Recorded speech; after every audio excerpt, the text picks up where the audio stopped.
This video is really just to answer a question that I get asked all the time. And I'm hoping to answer this question and give you a little bit of background and hope as to what you can do to improve your North American English pronunciation. So I'll start by kind of bringing up the question that always gets asked. And the first question is, why is it that I've been speaking English for 5 years, some people even 10 years or more? Why is it that when I speak English, I have great vocabulary and my grammar's great, but my English pronunciation is really causing me trouble? And after speaking English all these years, why hasn't it improved? So I deal with this all the time with clients that I work with, and the answer is quite simple. The way to get around it we'll get through after I discuss that, but I really want to get into why it is that time is not your answer, okay? Time is actually the opposite of what you need to improve your English pronunciation. If you're hoping that maybe if I just keep repeating English that I hear around me and I repeat the radio or characters on my favorite TV show or movies, that my English pronunciation will absolutely just kind of change over time, then unfortunately, the bad news is you might find yourself 5-10 years from now wondering the same question. Why has it not changed? So the reason is something based on our brains. It has something to do with how our brains attend to information. So if you're speaking English as your second language, but you haven't really used it on a regular basis and you haven't been listening and using the North American pronunciation until after puberty, then your brain has kind of decided it really doesn't care to learn it. Not naturally anyway. If you learn English quite early in life and you use it regularly and you're speaking around North American speakers, generally your accent will change and it will start to really sound a lot like a North American speaker.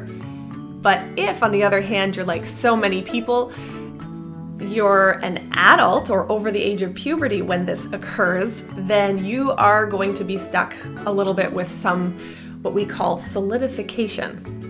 That just means that your brain stops paying attention to sounds that it hasn't been using or hearing on a regular basis.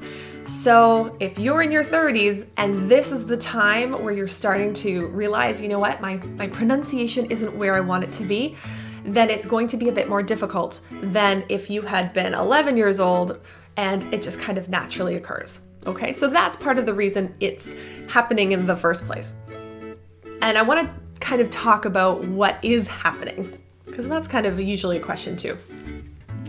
Every language has a set of sounds, and in English we have consonants and vowels, and every language has their own set.